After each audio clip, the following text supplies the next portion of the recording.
เว้าไปเว้ามาโลหลายอันผู้หยังผู้นี้บ่ให้มันบ่ให้เฮาเฮ็ดอย่าถึกลูกอย่าติดลูกเนี่ยนั่นก็เว้าไปเห็นบ่แลอยากมันอยากเว้าให้อันผู้แช่ผู้เช้าบ่เลยอันนั้นเฮาอยากประจานเจ้าบ่ให้เขาประจานเฮานั่นอยากให้บ่ให้ผู้อื่นเอาเจ้าประจานเจ้านั่นแหละเอาน่ะป้าทิโตผู้เจ้าประจานติดโลกตะกี้เพิ่นเอาให้หยังเจ้าก็ยันติดโลกเอาหากก็ฮู้ตอนเอาเนี่ยบ่ไผสิจักขัวมันเนาะพังเบิ่งขึ้นเบิ่งแล้วก็ได้เอากันแล้วเพราะว่ายันติดโลกเขาก็งดเอาอยากเว้าจังว่าเฮ็ดให้จักอยากเว้าให้ผู้แช่ผู้เช้าบ่ให้เขาเอาเฮาติดโลกโธ่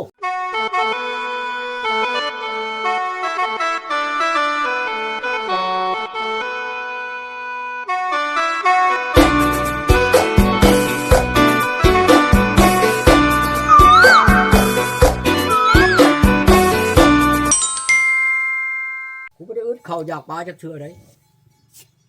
ก็นั่นเถียงมันบ้าจากประมาทเถียงกูเนี่ยเอาคุยยาอย่างยาละยาโลดกินประชังพญายมื้อนี่กินชิ้นชื่อมาวานนี่ไปเชโนวานนี่ชื่อชิ้นมามันสิชื่อเป็นไก่ก็มีแต่ไก่พันธุ์โอ้ยพญายบ่กินนักว่านี่นั่นเถียงมาเว้าแบบคมเฮงเต็งเต็กนี่โธ่ตายชำกันกับข่อยบ่มีเอื้อยมีน้องมีอันนั้นลูกหลานกันลักอายแล้วคือว่าเฮานี่อันนั้นก็ดีกระดอกกับลูกกับเมียคือว่าเฮาบ่ได้เว้าหยังเพราะว่าเจ็บใส่ไม่ใจกับเมียเฮาลูกเลี้ยงเฮาเขาเบิ่งในชิดนี่เขาก็ว่าโอ้ยผลเลี้ยงนี่ฉันบ่เป็นวันนี้พุ่นแล้วเว้าหยังแบบนี้นั่นบ่แม่นเขาป้าเฮาได้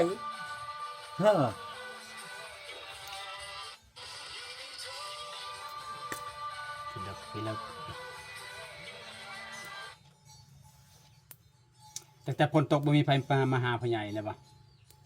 เอาไผสิมามันมาบ่ได้แต่ข่อยก็ยังป้าโลดอยู่ภาคห้วยพุ่นเงียบเลยนะเถียงตัวนั้นพุ่นข่อยป้าพวกบ่จอยว่าสิมาว่าอยู่ชิโนเขาสิมานี่ก็สิเอาไปเอามาบ่ได้ดอกมันนี่น่ะสิได้ไปเอาอันกระแจไปใช้อยู่หั่นแหละอยู่เถียงเขาแล้วน้ำยังหลายคือเก่าบ่ได้เขานอนอยู่ดอกน่ะหั่นบ่แม่นเขาบ่ได้นอนเที่ยงอันนี้เขาก็นอนเลยนอนเบิดนี่เที่ยงนี่เขาก็แจไปใช้ป้าแม่นหันว่าสิไปเชโนไปชงหักไม้ให้เขาให้ยายเขาอยู่เชโนพุ่นน่ะไปแล้วมันไปบ่ได้ไปฮอดเฮือนเวียดทำกลับมากลับมาน้อยไปบ่ได้ละมาสิได้ฉันไปบ่ได้ตอนจะออกน้ำยังบ่มีบ่พี่ใหญ่ฮะตอนจะออกไปน้ำยังบ่มีหากมาอันว่าน้ำเนี่ยมันพ้นบ่ทันตกแต่เช้าพุ่นนั่นไปฮอดตกอย่าตกบ่แห้งเนาะมันมีน้ำเนาะมันแห้งช่วงเมาแล้วมันก็9 โมง 10 โมงเนาะแห้งขึ้นอยู่ในเฮือนเวียดตกแห้งอีหลีหรอน้อยหักไข่ดอกมันถือเชือกยางไปน้ำบ่แม่นว่าไปอันนั้นดอกเลิกไปแล้วอันบ่นี่น่ะโอ้ยเฮาจนเบิ่งใช้น้ำกะว่าเพียงนี้พุ่นบ่แล้วพุ่นเฮาลงไปยังเอามาบ่ได้เนาะโลดบ่ได้ดอกยังความบ่ได้น้ำกำลังมาอยู่บ่ได้ดอกแล้วเฮาไปคามอยู่พุ่นมันมีไม้ยางเขาบักลมทับโหยเลยอยู่ทางลุ่มบนลมเทียงฮะเขาตายสบายได้โอ้มีบอลตายวางได้อันนั้นน่ะพุ่นลงเทียงตัวนี้มันมีกงยางใต้เทียงอันนี้บ่เทียงตัวนั้นมีคำโหยฮะเขาบักกงยางพอดีคำโหยพอดีแต่เขายังไม่ได้เลื่อยบักปากไว้โอ้เขาบักแล้วเขาสิเลื่อยเนาะยังไม่ได้เลื่อยมันเลื่อยแม่นบ่แม่นผู้ที่เป็นขัวคำได้ความสบายเลยเนาะสบายโอ้เฮาบ่จักผู้คุณไปเหนือไปถึงถามป่านะเพราะไปเบิ่งลูกคอนไม้ยางเขาบักพอดีคำโหยว่ะเขาไตจังนั้นแหละว่ะมาอยู่นำเฮาสิทุกข์ยากไปจังของอยู่ของกินเนาะเบิ่งโทรศัพท์นี่อันห้องมันตายว่าหั่นมาเบิ่งแต่ห้องเฮานี่แหละบัดนี้เฮาเลยอุกใจบัดนี้เฮาอยากโทรหยังก็บ่ได้อยากเฮ็ดหยังก็บ่ได้แล้วเฮาไปแปลงให้อีกพอดีเบิด600,000มื้อนั้นน่ะถึงชื่อใช้เสียบถึงไปซ้ำเบิดชุอันนั่นแหละให้มันน่ะมาให้น่ะป้าโตยังบ่มีคุณอยู่จำนั้นแหละยังมาดูถูกอีกดิมื้อจำมิดน่ะทำเอาแหลกว่าข่อยบ่ให้ได้ว่านั่นข่อยสิไปอันให้เขาเอาคืนเอารถบัดฮอดมือมันผีบ้ามันไปยังมันสิไปให้คันมันบ่เฮาบ่แปลงให้นั่นเชิญมันสิได้เบิ่งเท่ากับมือนี่นั่นแม่นซะจังเว้าไปเว้ามาโลหลายอันผู้หยังผู้นี้บ่ให้มันบ่ให้เฮาเฮ็ดอย่าถึก ลูกยันติดลูก อืม เนี่ยนั่นก็เว้าไปเห็นบ่แลอยากมันอยากเว้าให้อันผู้อันแช่ผู้เช้าบ่หรืออันนั้นเฮา อยากประจานยาวบ่ให้เขา ประจานเฮานั่น อยากให้บ่ให้ผู้อื่นเอาเจ้าประจาน บ่ เจ้า ให้ นั่นแหละ เอาน่ะป้าดที่โต ผู้เจ้าประจานติดโลกตะกี้เพิ่นเอาให้หยังเจ้าประจานติดโลก เอ้า หากก็ฮู้ตอนเอาเนี่ยบ่ ไผสิจักขัวมัน เนาะพังเบิ่งขึ้นเบิ่งแล้วก็ได้เอากันแล้วเพราะว่าอย่าติดโลกค่อยก็งึด เอาอยากเว้าจังว่าเห็นแล้วอยากเว้าอยากเว้าให้ผู้แช่ผู้เช้าบ่ให้เขาเอาเฮาติดโลก โธ่ แม่นแล้วข่อยสิติดโรคข่อยสิบ่มียาผัว ขนาดอันติดโรคนั่นก็เชิดอันนั้นแต่ว่ายาผัวเดี๋ยวอื่นข่อยยังมีครบหมดยาโรคนี่ข่อยฮอดปัวฮอดคนไผเป็นโรคละมาโลดโรคน้องนอกน้องในบ่มาโลด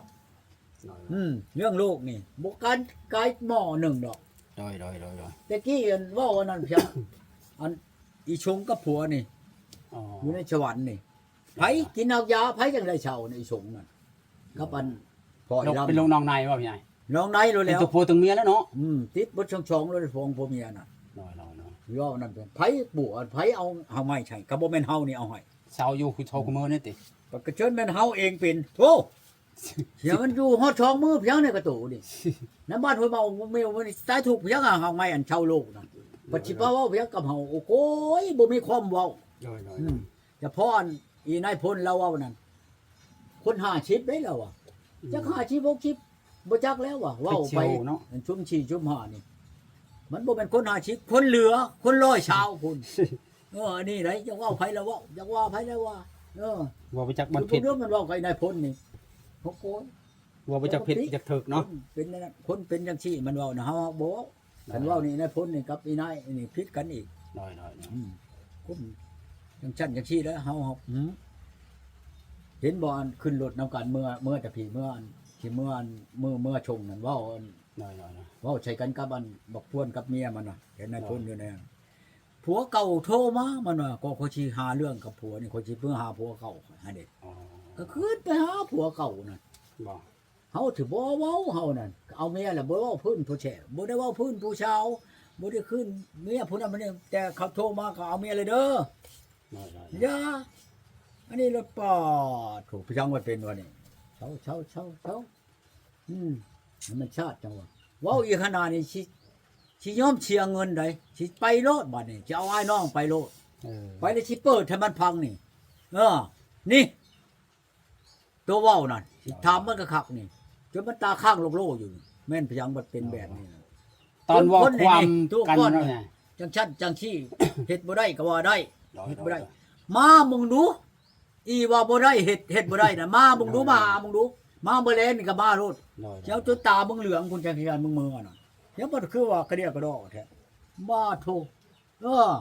มามึงดูมาหาอีตาก้อนนี่น่ะอันจะว่าเฮ็ดบ่ได้น่ะมามึงดูกูสิเอาเงินให้อีก10ล้าน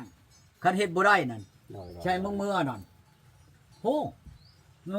สิมาท่ากูเด้ออีหล่าเอ้ยเอามาเบิดทั้งเอ้ย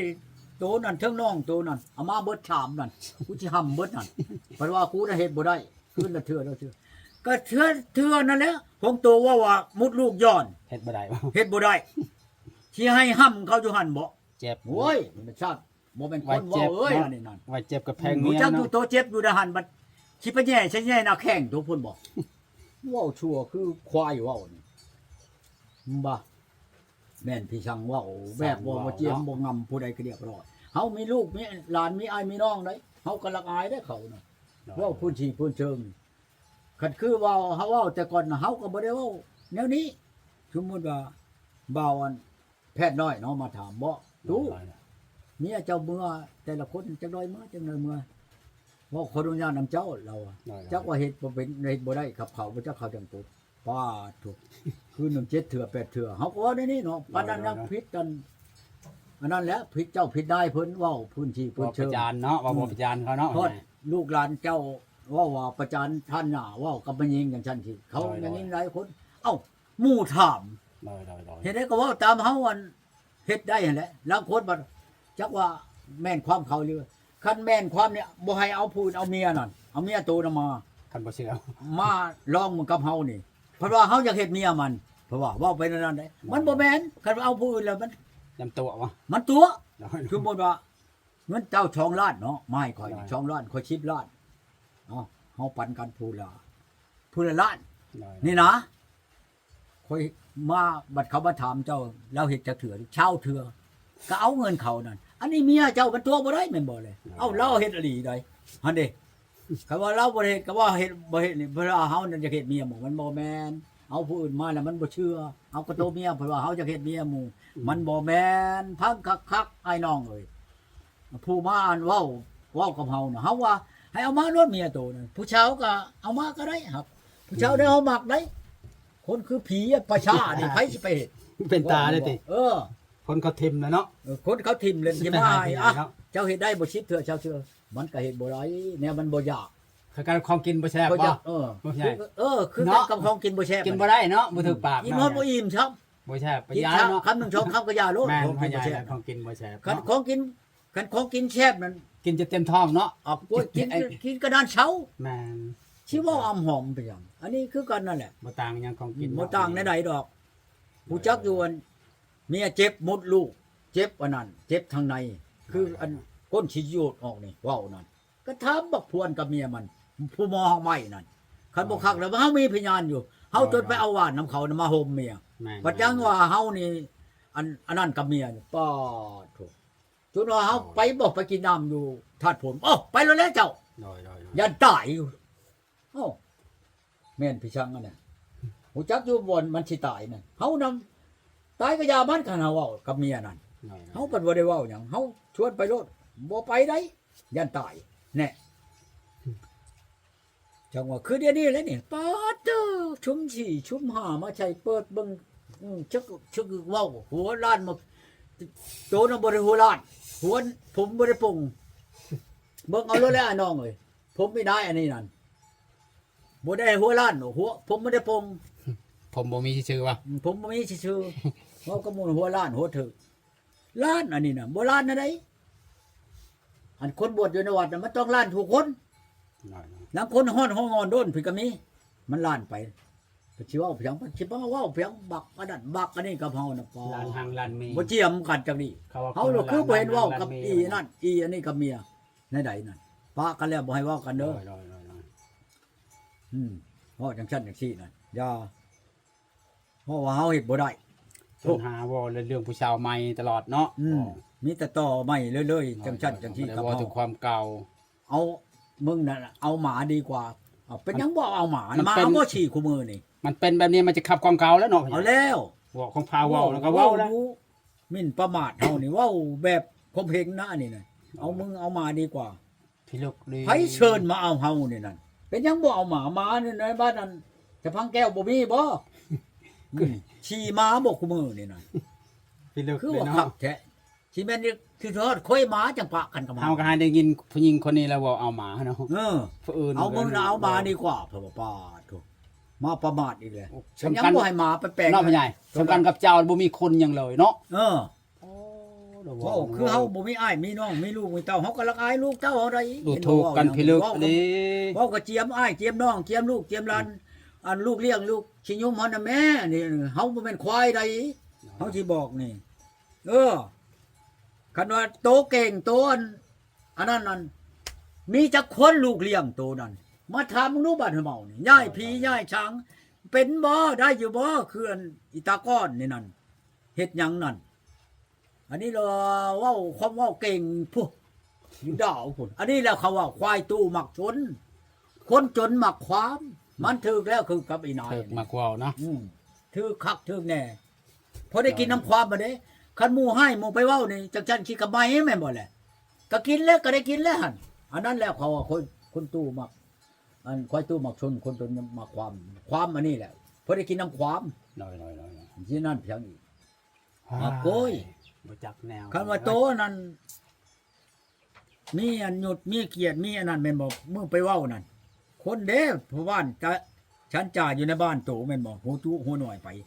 เว้ากันตอนสุดท้ายจนบ่ได้ลงคลิปเนาะ เออ บ่ให้ไปจานนาแล้วก็คือแล้ว บ่ให้ลงแล้วยันหมู่เห็นโตนั่น บ่ให้เว้าความเก่ามันว่าพะใหญ่ ตีแป้นใช่ปังในเฮือนน่ะป้า เขาว่า เลิกกันแล้วมาให้เว้าความเก่าเขาบ่ว่าสิว่าหยังเจ้าเฮาก็บ่ได้ไปเข้าไปทางใดเขาสัญญาแล้ว สัญญาแม่นว่า บ่ให้เว้า ฮะ เทียบชี้ สัญญาพ่อใหญ่ก็บ่ได้เว้าหยังเลยบ่ได้นินทาแล้ว เห็น เนาะ บ่ชิบค่อยเว้า บ่มีมีบัดนี้ลาไปก่อเรื่อง บัดนี้ก็เรื่อง บัดนี้ เว้า เขาก่อเรื่องเองนี่ เฮ็ดบ่ได้จังซั่นจังซี่อ้าวเฮ็ดบ่ได้แนวใดเขาเว้าแต่ว่าเป็นอะไรเมียน่ะเฮาว่าแต่มื้อนั้นพุ่นแหละเมียบ่ให้นอนนำบ่ให้ลิ้นให้กินนะเฮาเว้าแต่มื้อบ่ทันได้ เป็นพยานเพิ่นเป็นพยานนั่นนี่ก็บ่เนาะ บัดนี้นั่นเพียงอีกนี่มาก่อเรื่องกับเฮาชี้จังซั่นเชิงจังซี่โยเฮ้ยโอ้ไปประชาโอ้ก็ได้เว้าในใหม่นี่แหมเห็นบ่มื้อนั้นเฮาก็ประชาเขาก็เว้าเด้บ่ให้เว้ากับลูกกับเมียเขามีต้นอ้ายชายน้องมีพ่อมีแม่โอ้ก็ธรรมดาแหละเห็นบอกค่อยเว้ากับชาวนางมื้อนั้นก็ยังผิดนะหั่นก็บ่แม่นเว้าพบพิลึกเด้อกับชาวนางหอมแก้มเนี่ยเบิดเท่านั้นหมูนี่งามคือผู้เจ้าเนาะนางก็เว้าธรรมดามันบ่เว้า บ่หยอกธรรมดาผู้เอาผู้สาวนี่มันเป็นหยั อั ง นนี้โอ้ชำนาญก็มีอาการผิดนะหั่นมื้อนั้นค่อยไปบ่แม่นเขาบ่เว้าค่อยได้หั่นบ่ให้เว้านั่นน่ะเขามีอ้ายมีน้องมีพ่อมีแม่เขารักอายหั่นเด้เห็นแล้วบ่อันนี้บ่รักอายบ่เว้ากับเฮาชี้จังซั่นเชิงจังซี่นะอีนายอันนี้น่ะคือบ่เว้าคักแท้เฮาบ่มีอ้ายมีน้องมีลูกมีเต้าเฮาบ่รักอายบ่ลูกเต้าเฮานะเว้ากับเฮานั่นคือว่าเฮานี่หูชุดตาเดียวจังซั่นจังซี่โอ้ยอย่าเอาไปเอามากูจะติดโรคมันมามึงนั่นปอดถุงอยู่กันจน2อาทิตย์เนาะ ข่อยมันจักเมียผ่านมาแล้ว 3อาทิตย์ มื้อใดข่อยเป็นโรคนั่นเป็นโรคข่อยสิให้มันอยู่ในตู้ข่อยฮอด2มื้อบ่ข่อยเป็นโรคนั่นหักไม้ข่อยสิว่าบ่มีใช่บ่ปาดสิโทข่อยขายหักไม้อัน ปัวคน ห่อหนึงอันเท่าไหร่จักล้านเจ้าว่ะนี่ข่อยสิเอามาเจ้าเบิ่งเด้อนี่หักไม้